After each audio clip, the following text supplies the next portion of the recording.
Okay, everybody, a warm welcome back from our adjourned meeting. Sorry, we have been a little bit later than we had anticipated. Bill. Yeah, I'm just sorry, Liz. I need to get a bit of a feel about whether I've got a conflict of interest in terms of item 9, which is the Ngaroto restoration plan. Okay, so we already have done our disclosures earlier in the meeting. So do you feel that since then you've had a change of heart? Well, yeah, I guess I'm asking that question now. I don't, because, being Ngāti Apakura, our tupuna came from there. So, where do we go into declaring these things? And I'm looking very much as a recent email we received asking for us as Kānohi reps to disclose our conflicts of interest. I didn't think about it this morning, but I do think about it now since having been asked that question. Okay, look, Bill, if you feel like you have got a conflict, I'm happy to accept that as a conflict. Okay. Yeah. It's your decision. It's your decision. Yeah, it is. I mean, it's always your decision, Bill. I mean, in the material, it says that mana whenua, which I think Oren Kapua is one of the reps from Ngāti Apakura, that they would be, that the intention is to engage further with them to ensure that, the plan reflects their aspirations. So in a way, even though you've got an interest, I don't know if you've got a conflict of interest. Yeah, look, I probably agree with you, but I'm going to let Bill make his own decision. So if he feels he's conflicted, that's absolutely fine. Thank you, Bill. Okay, everybody, as I said, warm welcome back. First of all, we need a resolution to extend the meeting because we've gone beyond our 6 hours. Well, if we don't agree. And do we get paid more? So we're going to ignore Monty at the moment, but there's a resolution I'm about to put, and if Monty chooses to vote against it, that is absolutely your prerogative, following standing orders here. So that is basically, I'm going to read out the resolution and then I'll ask for a mover and a seconder, okay? So it's acknowledged that the Strategic Planning and Policy Committee meeting will continue beyond 6 hours, and that item 9, which is our Lake Ngaroto Reserve Management Plan, be taken before item 7, which is our government changes impacting local government and submission to the Resource Management Amendment Bill. So essentially, you're just going to move Ngaroto forward just because of staffing issues. Is everyone happy with both the extension and the change in the order of the meeting? So Claire is happy to move, Lou is happy to second. All in favour? Against? No against. Excellent. That's carried, everybody. All right, thank you for that. Right, we're going to move to our confirmation of minutes, and our first set of minutes to approve is our meeting way back on the 27th of November 2024. I hope everyone's had an opportunity to take a quick look at those. Claire is happy to move. Dale Marie is happy to second. All in favour? Against? Carried. Take your attention now to the 3rd of December minutes, please. I'd like to, so Lou is happy to move that they're a true and accurate record, and Claire is happy to second that. All in favour? That's carried. Thank you, everybody. Right, as mentioned, we're going to move to our later item, number 9, which is our Lake Ngaroto Reserve Management Plan Review. Anna McElray is on Zoom. So we've also got Aidan and Brad who are taking their chairs. So I'll hand over to you both. Thank you. Or to all, I should say. Anna's online. Have we got Anna online, Zoe? Thank you.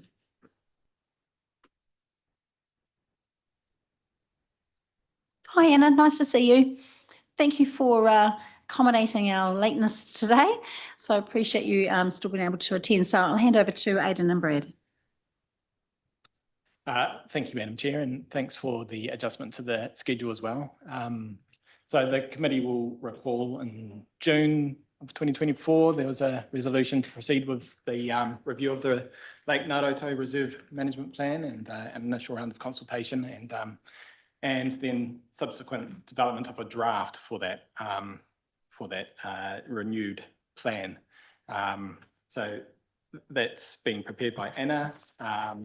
We have a couple of recommendations that we're seeking, that draft be endorsed for going up for public consultation, and that the committee will be the forum for hearing any submissions to that as well.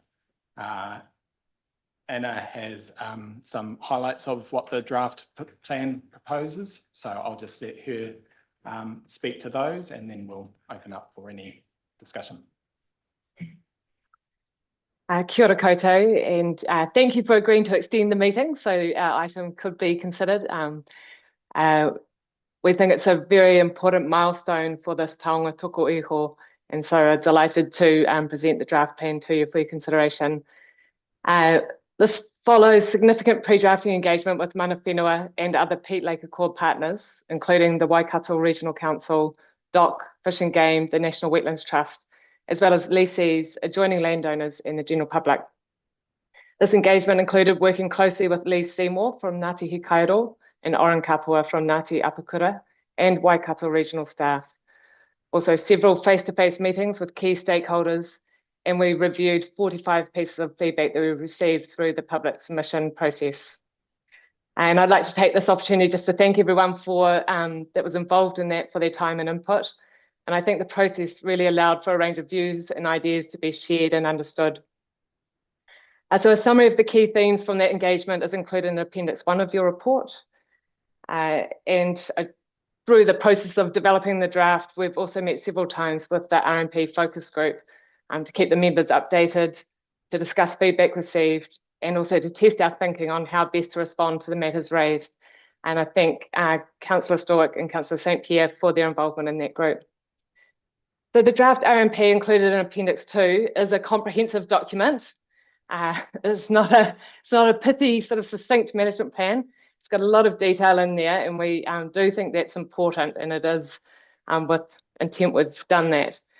So it details the lake's history and values, its significance to mana whenua, the role it plays in the wider open space network, and its current ecological state. It sets a 30-year vision and objectives, policies, and an action plan to achieve this vision. And this strategic direction and timeframe that we've proposed is aligned to Ahuaki's aspirations for Waipa's Peat Lakes. While we would have loved it to, the plan doesn't provide all the answers on how to restore the lake and how to quickly turn it around so we're not having these health warnings over the summer period. And I think everyone here understands the range of reasons for that. It's hugely complex. The majority of the catchment isn't owned and administered by council, and land use management of that land is outside the scope of the management plan. And additionally, currently there's insufficient information to make decisions on some of the key matters that were raised around weir height and the drainage channels that are on the reserve land. What the plan does do successfully, I think, I hope, is communicate the scale, the complexity, the urgency of the issues that are causing the ongoing deterioration, and really sets out the case for why we need to work collaboratively at pace to address these issues. So it's a call to action, and we hope that it's bringing a lot of people along to try and collectively work together. So it sets out where we want to get to in 30 years, and also actions that the council will take in the next 10 years, pending budget discussions for some of those actions. It also outlines how council will monitor progress towards those outcomes. So the key differences between the draft management plan and the operative management plan are set out in the report on page 98 in the background section. And Aidan and I will be happy to answer any questions you might have about those. From here, if you endorse the plan, our intention is to publicly notify it for 2 months as required under the Reserves Act between 13th of February and 14th of April, and to hold a hearing for submitters that wish to speak to their submissions. We know that's a busy time for council, and we've been working with council's governance and comms team on the timing of the consultation and the hearings, knowing that for you, the long-term plan and the local waters done well are a priority. So our proposed approach is to front load the promotion of the public consultation and do a lot in the first 2 weeks to get the word out and hopefully get people engaged in the opportunity to submit. And then push out the hearings and the deliberations until June after your LTP hearings and deliberations. So we think that that approach will allow the committee to hear submitters rather than using independent commissioners, which was the preference that you voiced at a prior meeting. So I'll finish there. You've had a long day already, and open up for discussions and any questions. Thank you. Thank you, Anna. Look, that was a very good analysis of the feedback and also great description of all the stakeholders and community groups that I know that you have been very involved with, including Claire and myself as the council reps on that committee as well. All right, are there any questions around the table initially? Claire. Yeah, so thanks, Anna. Great to see you here today. And I just want to congratulate you, on the document. I think it's really well put together and reflects just the diverse uses and values that, that Lake Ngaroto has. So I was really rapt to see the plan, very happy with it. I've picked up just a few very, very minor wording things that I'd be happy to send through to you, but I'm just very happy with the way it looks. And if there's no other discussion, I'm happy to move the recommendation. Okay, thank you, Claire. Lou. Yeah, thank you, Hannah. As I say too, a great document. Very much, I'm very, very pleased to see two things in there. One, the recognition of fish and bird for the duck shooters and those. I know they're a minority, but they do get a lot of fun out of that, and they do quite a good job there. The other thing is of the recognition of all the sports users or the users out there, and there are a few like sailing for disabled, etc. So I think that in recognising that and continuing that, I think it's vitally important to the actual life and having people going and seeing the lake. So I would actually second the motion if you don't mind. Thank you. Are there any other comments on the plan? Bill. Kia ora, Anna, Aidan and Brad. Just some questions here about a number of the terms used, and kaitiaki and kaitiakitanga are used in there. We talk about partnership, we talk about co-governance, and we talk in this document, we're talking about stewardship. And I think that for me, there's questions about, what are we looking to do here? Are we talking about co-management if we're talking true partnership, which is something that's happened at this table and been talked about at this table before? And if we are, then are we talking in here about co-managing a resource that has been given to us all in terms of kaitiaki? And as you talk about stewardship, you talk about ownership, and the council, yes, the way it stands at the moment, owns it. But are we moving towards true partnership? And given where we are as Aotearoa right now, I think that I would have liked to have seen a bit more happen in that space. All right, so happy to hear your comments, Bill. Just reminding you that you did declare a conflict of interest. So, yeah. No, I didn't. I let you make the decision for yourself. So if you feel you don't have a conflict, not a problem, but it is your decision. But I understood that you had declared it. There may be some confusion there. I'm sorry. Okay, but hey, heard your comments. Dale Marie, I'll move on to you. Tēnā koe, Liz. Tēnā kōrua, Brad, Rawako, Aidan. Can you just advise me who is looking after the real content in here when I know that we don't have a real person in here, in our whare? Or Anna, sorry. Aye. Tēnā koe. Just wondering who's doing the real content, because we don't have an in-house real person, so yeah. I can't see if you're going to answer that, Adam, but it's a great question. We have relied on the mana whenua partners representatives that we were working with. So if there's any corrections or any need for us to explore that and seek further advice, then that's something we could address. Tēnā koe, thank you. All right. Okay. Thanks, Dale Marie. Okay. Hey, look, I don't think there's many more questions, but just a comment. I mean, this is a key reserve for us and a hugely crucial one. Over the last 20 years, many staff have had a huge involvement in improving the walkways in particular. I remember as 20 years ago walking around with gumboots just to, just so that you could wade through wade on the pathway. And so improvements that we've had over the last, like I say, tens of years have been significant. So to now be able to go out to the community with some more improvements, I think is very, very satisfying. I do wonder, Anna, just a query for me around whether we're putting enough pressure, I'll call it pressure, on the regional council in terms of the quality of the water. So when reading the document, do you feel like it's worded aggressively enough? I guess that's probably the nicest way I can put it, but I just recall the outcry, of course, we had and the continued comments we have around the deterioration in the water quality. So just interested in some commentary on you about that.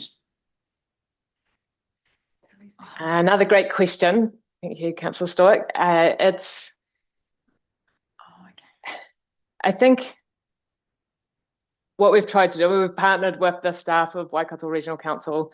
They've got obviously lots of different departments that are involved in different aspects of the lake health. And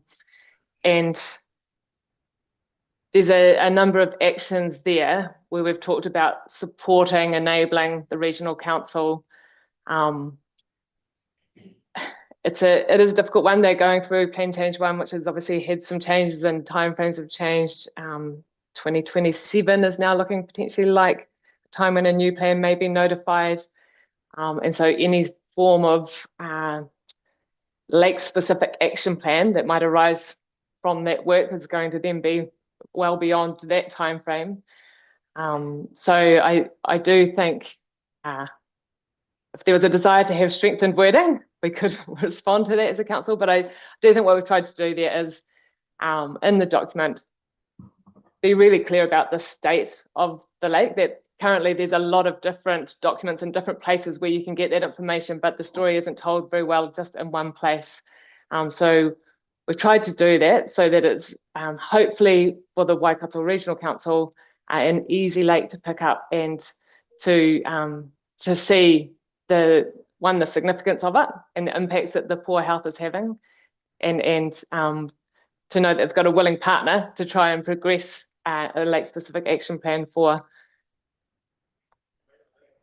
Okay, look, thanks, Hannah. And perhaps what we do is let's wait till we hear, from our community and our further submitters on the subject, because that may help direct. In any case, Brad, did you have a Yeah, so if I could just supplement Anna's good response there around what we have tried to do through the document to partner with the regional council.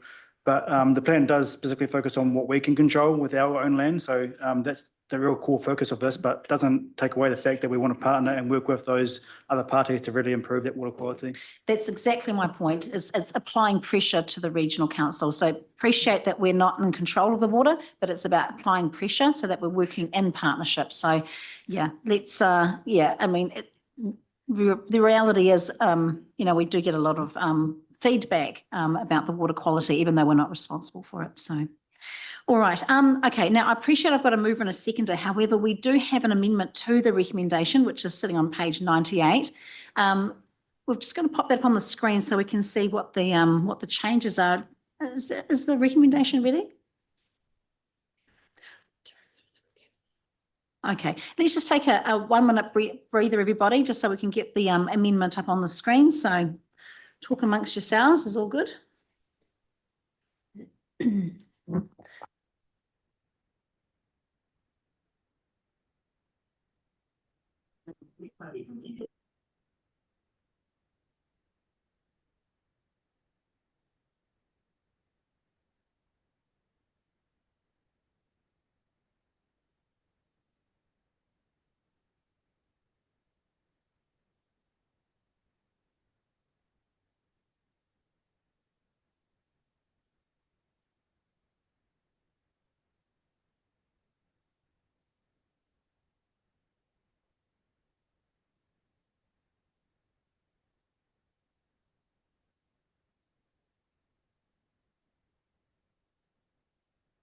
So if I can, through the chair, the amendment is just to, for me to be able to approve those minor edits that Claire will send through to us. So very minor amendment to the recommendation suggested.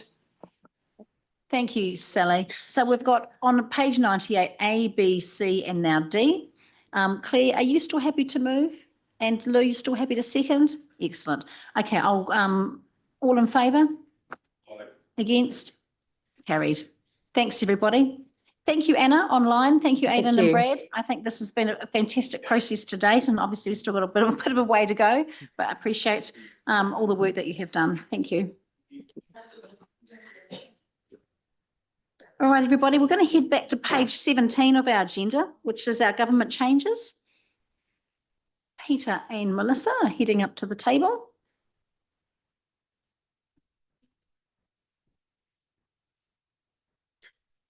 Right, so this is our government changes impacting local government and our submission to the Resource Management Amendment Bill. So I'll hand over to you. Thank you. Thank you. So there is kind of two parts to this report. So I'll take the bit on the government changes and then I'll hand over to Peter.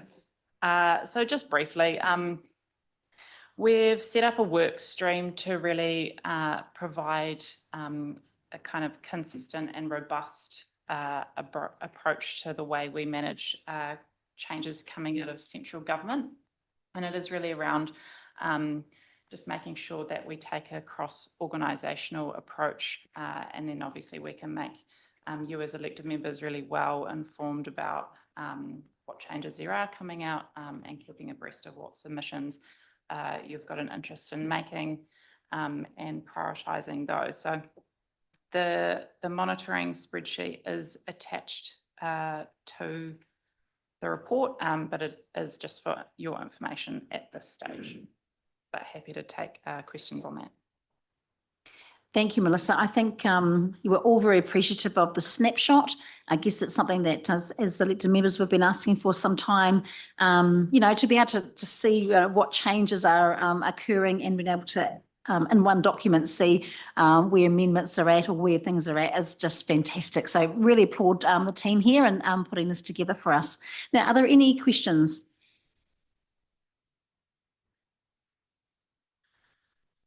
If not, Peter, did you have something you wanted to say? I do. Is there something you'd like me to say? I'm pretty aware you're pressed for Take the time. praise. You could take the praise or whatever else you want to do, but if there's any comments you wanted to make around this, that's fine. I'll take most of it as read, and you'll see in the report that we've identified that the bill as a whole represents some pretty good quality of process improvements for council staff that will assist us in doing our jobs. Which is really good. There's a couple of things in it that are quite topical that I would like to have a wee bit of a chat about. The first one is bringing in the optionality for medium density residential standards. So the bill provides that within 12 months of it coming in as part of the Act, that council has to make a decision as to whether it retains, amends or removes MDRS from the district plan. So, hey, Peter, I'll just check. So we're talking about the amendment bill here, aren't we? We are talking about the, just yes. checking sorry. for everybody we're all on the right page. Thank you. So if you make a decision to retain it as is, we don't need to do anything. We just carry on life as normal. If we make a decision to amend or remove it from the district plan, then we have to prepare a new plan change. We have to go through a streamlined planning process. And as part of that, we have to give effect to a revised national policy statement for urban development, which we don't know what that will say yet. But it will contain such things as making sure that we have 30 years zoned growth available. Yeah. What we've said in the submission, you know, because we're required to commence that plan change even if we make the smallest change. If we come along and we say we want to amend the front yard setback or the height requirements, then we're forced into doing the full process. So the submission is just suggesting that if it's a minor change that we should be able to forego. I don't necessarily like our chances, but it's something that in talking with other councils, with Hamilton and Waikato, they're expressing similar sentiments that it seems to be a pretty heavy-handed approach. The second part that I'd like, that is quite interesting, are about obligations to hold hearings for resource consents. So the bill provides a mandate that council must not hold a hearing if it is satisfied after receiving all submissions that it has enough information to make a decision. It's a wee bit confusing for us because it doesn't tell us necessarily what we do if we feel we don't have enough information. But normally that would be a recommendation to decline consent on the basis that you have inadequate information in front of you. So we're a wee bit concerned about the impact that could have on the role of hearings as part of good decision-making processes, and as an important part of public participation. Because the offshoot to it is if somebody submits and we don't hold a hearing, then their only course of action is to lodge an appeal with the Environment Court. Obviously that becomes a very expensive exercise for a layperson. Yeah, so I think from memory, you wanted to change that to may, you may be able to. Now, Dale Marie has some, okay, yeah, so it was must not, and the recommendation is to change to may. Now, Lou, did you have a I have a concern with that too, Peter, particularly on the grounds that as commissioners, we sit on the other side. Now, who makes that decision that you've got sufficient information? My thought is that it shouldn't be staff. It should be something, separate so that we actually look at it. So we've got enough, because sometimes there are issues outside. And also it's good practice, I think, to have the commissioners involved in these decisions so that we get an idea of what the decision-making process is doing, how the resource management is being interpreted in that particular area. And we can utilise that to develop forward. But if we have these little meetings where they just say, well, we've got enough information, we do not get that communication. So I would talk quite strongly to saying that I believe that we need to be input. We should have, even if we don't have a formal hearing, we can actually get together or, talk to even to your resource manager chairs and just make that decision that we have enough information to make that decision. But at least it's still involving our commissioners with that issue. Thank you, Lou. Totally agree, and those are concerns of staff that we have as well, that we don't necessarily want to be making those decisions. Okay, thank you, Peter. Did you want to carry on through? Well, that was the key. That's it for me. Okay, thank you. All right, Wayne, I'll hand over to you. Yeah, no, thank you for that. Just to follow on, just so we're all clear that I've been working, and so has Councillor Brown, in relation to emergency management and pulling together a submission, which has been principally in relation to the natural hazards section in the bill. That group submission has now been finalised by the subcommittee of the Joint Committee.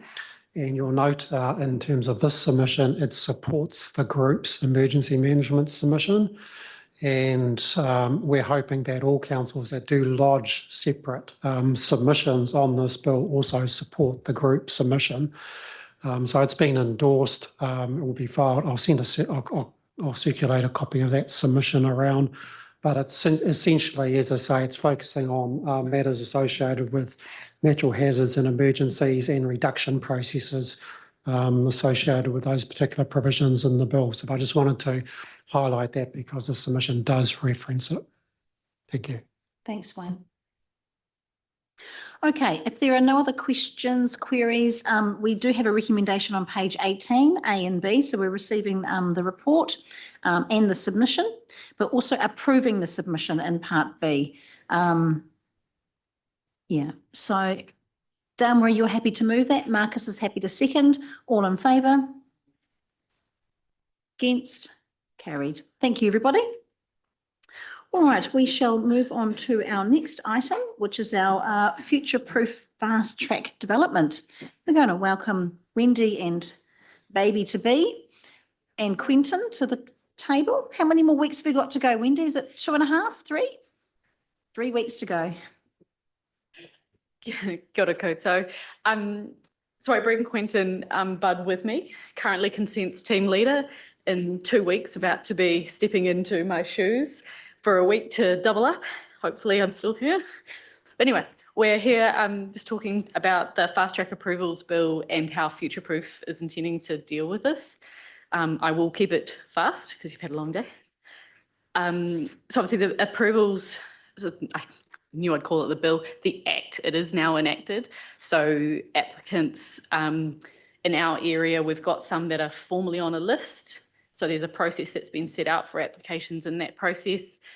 We obviously do have the ability for new applications to come forward through a referral process. So both systems have a pre-substantive application process. So that's what this paper is talking about in terms of how we will keep you updated and how Futureproof as a partnership is looking to work collaboratively with the developers.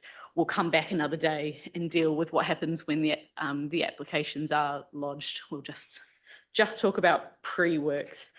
Futureproof essentially has taken the action of working quite proactively in this space, as opposed to digging our heels in and saying it's a horrible piece of legislation, we don't like these developments. It's actually how can we get the best outcome for our communities as part of this, which is really cool.